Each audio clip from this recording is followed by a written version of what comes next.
अरे, ये बिजली को भी अभी जाना था। चालू हो जा भाई। इस लोहे के डिब्बे के अंदर हवा आने का कोई और रास्ता भी नहीं है।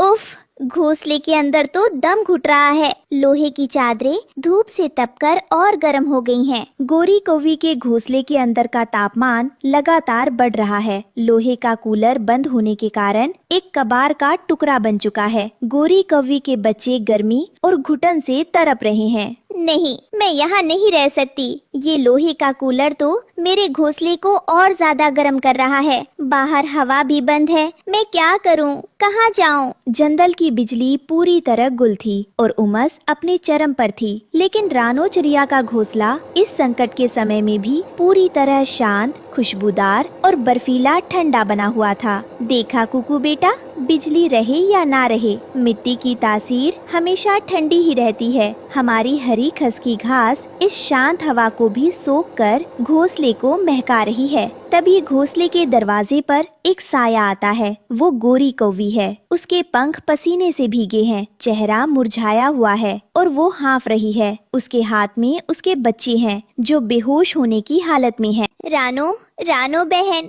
मुझे माफ कर दो।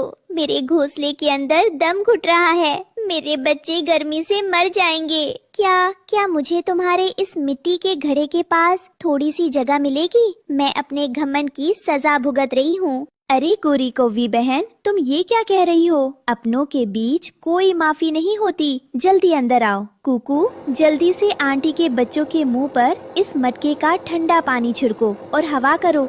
रानो, मैं कितनी बड़ी बेवकूफ थी जो सुख, सुरक्षा और समझदारी इस मिट्टी और प्रकृति की गोद में है, उसे मैं पैसों की चकाचौंध में ढूंढ रही थी। मेरा वो महंगा लोहे का कूलर आज एक कचरे का डिब्बा बन गया और तुम्हारे इस जादुई बटके ने मेरी और मेरे बच्चों की जान बचा ली। मुझे माफ कर दो बहन।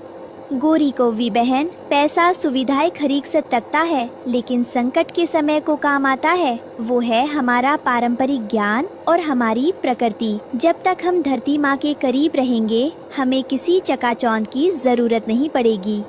बिल्कुल सही कहा रानो बेटा।